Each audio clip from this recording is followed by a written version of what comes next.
So if you've been thinking about getting a camper like a travel trailer, fifth wheel, a toy hauler, any of those ones, then you know you're going to have to pick up a bunch of the essentials like, wires, maybe some leveling blocks, things like that. But one thing that you may not be thinking about is the door lock here. So this is a pretty standard door lock that comes with a lot of the travel trailers.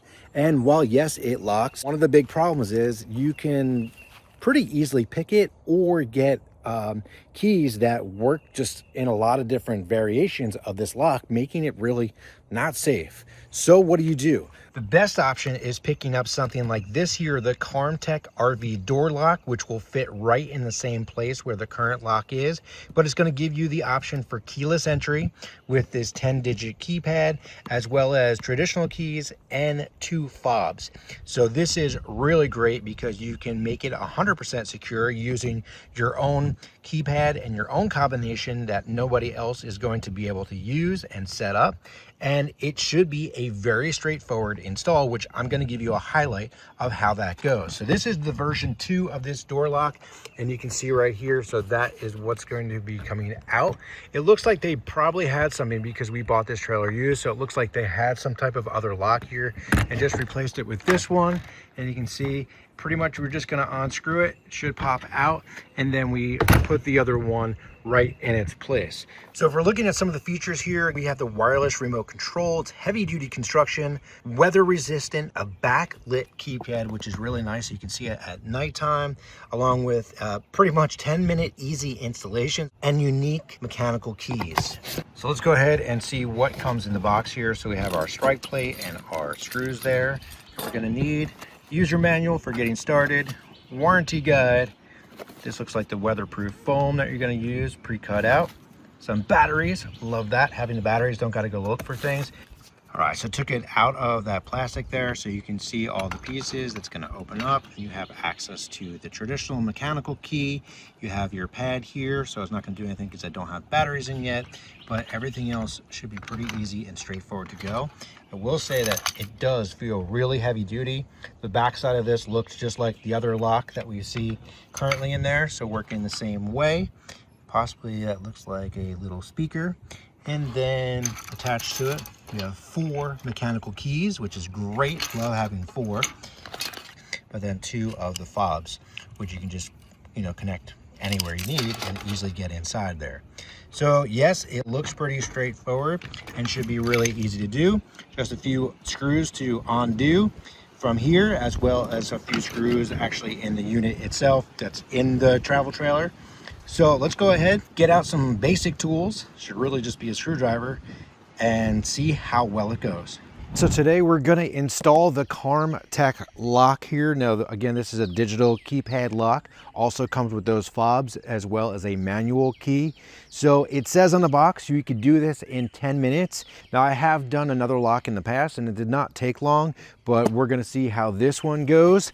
Now, our travel trailer, we do have our standard 2-key manual lock, which a lot of trailers have out there, and we're going to be replacing it with this. Disconnect the screen there, open this up, and there are 3 screws right here, and then with the strike plate we have 2 other screws, so it should be pretty straightforward to do. Now you could do it probably with just a screwdriver. I have a screw gun right here, so let's go ahead and take that out. And I think we bought this one used, and I think that people had a lock like what we're installing previously, just because the strike plate was a little loose and there's 2 different size screws there, so they didn't really put the right ones back in the spot. So that would be my guess.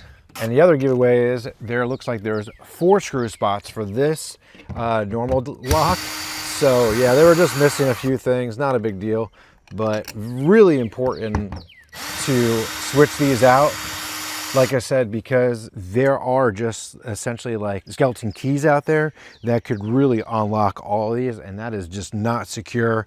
And then what happens if you're out, for the day and you just happen to lose that key, especially because you're not going to be close to home most likely if you're out camping. So you have the digital keypad, and then you have those other options. You have your key options, your manual key, or those fobs, and just making it like, well, forget this, at least I have these options, or if the battery dies, I can always go with the manual key too. So, all right, that was pretty straightforward. That is gonna just pop right out. You can see right there, and you can always just keep this, or if you want to sell it, I don't know if anybody's going to buy it. I'm just going to throw it in the box, keep it just for some other type of emergency, maybe you need it. So looking at these, we have our strike plates again that come in the box here. So we have a strike plate that goes against the inside of the door, as well as the plate that's going to go right here when we install it. This is our foam backing, so I believe this is going to give the waterproofing really nice. Get that included. Then we have the lock itself, some batteries. It says read this, get your warranty going. I'm just going to go ahead, we're going to take a look real quick, make sure everything looks good. It tells you all the different types that you can replace. So there are a bunch of varieties. The opening size, so really not that many things there. So I'm gonna go ahead, pause this, and just get all the pieces situated, and then we're gonna see how long it really takes. So looking at the Carmtek lock here, it is pretty heavy duty. I do like that. A lot of metal components going on here, so really just feel like it's really well made. And then we have our manual keys hanging there, so just gonna have to cut that off there, pop in that key out. Very cool. And then some additional settings. So I'm gonna go ahead, undo these 4 big screws so we can get it situated into the door. And once that's open, then we can also get the battery compartment, these screws here, and place those 4 AA batteries as well. So once you detach this plate with those 4 screws, then to take out the 2 additional screws for the battery compartment, which is right here. This is a little plastic piece, but it's still pretty thick, so I'm not too worried about that. And it's nice that they include the AA batteries already, so you don't have to go crazy looking for it, getting ready to set everything up. You're like, oh no, I don't have batteries. So let's go ahead and just place these in the spot there. Make sure everything looks good. All right, so that's clipped in place right there. You can see that. And then they have the little tabs like normal. Fold it down and you're good. We're gonna put those 2 little screws back and then put this through the door on the inside and the other piece on the outside and connect them with the screws. You see here we already have a gasket installed, so my guess is they just include this as a secondary, so if for some reason you need it more or you see it to start to leak, anything like that, then you have another option that's already pre-cut and you can just put it right on there in place. I'm just gonna put this back in the box, keep it for future use. So that's a nice and snug fit. I didn't have to cut anything, at least on this travel trailer. If it's loose, make sure you have somebody else holding it so it doesn't fall back out. You don't want that to happen. The next thing, we're gonna go ahead and make sure everything is nice and aligned, which everything does look really good here. Take that back plate, connect the wire, so you got the communication. There's another red wire that's actually for the fobs, but we're gonna go ahead, connect this, and then we're gonna get those 4 screws back in place. Just a quick note, for some reason, this piece here is a plastic piece that clips into place. When I picked it up, it fell out, but there are clips, so clip the top and the bottom and just clip it back. You'll hear it snap if you have it moving. So it kind of like moves out of the way. It doesn't completely grab that well because the wire kind of goes through it, but once it's in, should not go anywhere. The way I picked up the wire, just put some pressure on it and pulled it out. It may be easier to do this with another person, but if you don't have another person, it is doable. Looks like that cable holds back on it.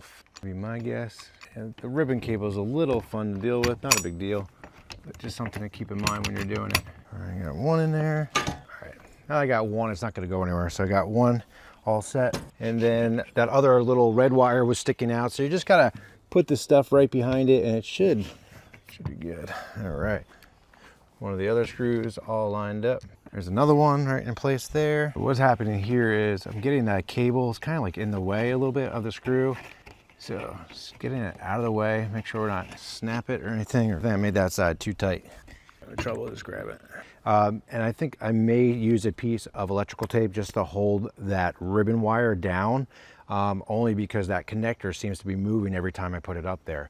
What I did do was, just so it's secure, at least the front part there, is I put that plate there and put the 2 screws in, so that's good. But it's not blue, it's got some protective on it. There we go.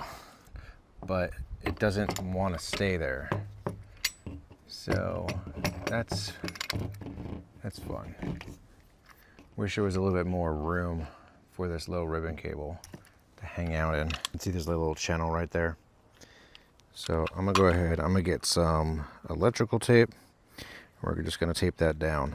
Okay, so it was definitely a little bit of a pain to get it lined up. I think really because you have to not only get the wire out of the way, but then also get these lined up with the pins on the other side. So you have to adjust them a little bit.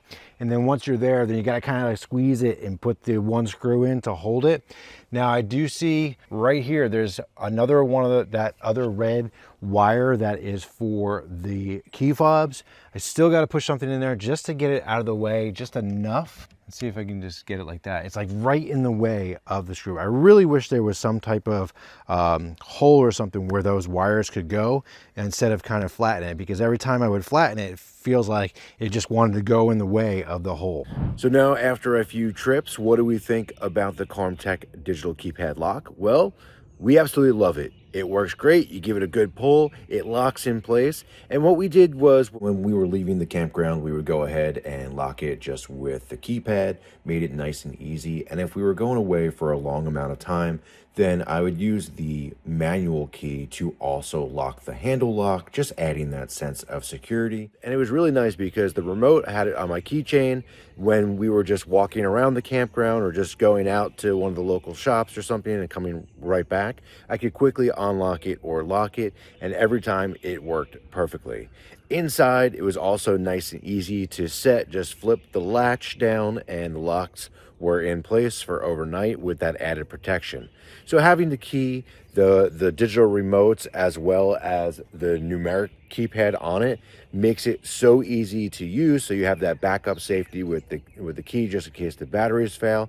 The only thing that I ran into was the little bit of an issue with the installation, and it was not so much putting the unit in, it was getting that wire to stay out of the way of that screw, trying to get it to align. The only thing I can say is there should be like a little channel for that wire to sit in. I did not see that, but overall, that was just one of those frustrating things you just got to deal with. Now we got the lock pretty much all running, all set up, easy to use, nice and safe. Absolutely love it. A great investment if you're going to be camping and picking up a trailer. Get rid of that other standard lock, go digital, get the lock, get the keys, get the remotes and everything else, and you are going to be on your way to safety and enjoying a great time out at the campgrounds. I'm loving this lock from Carmtek, and I think you will love it as well.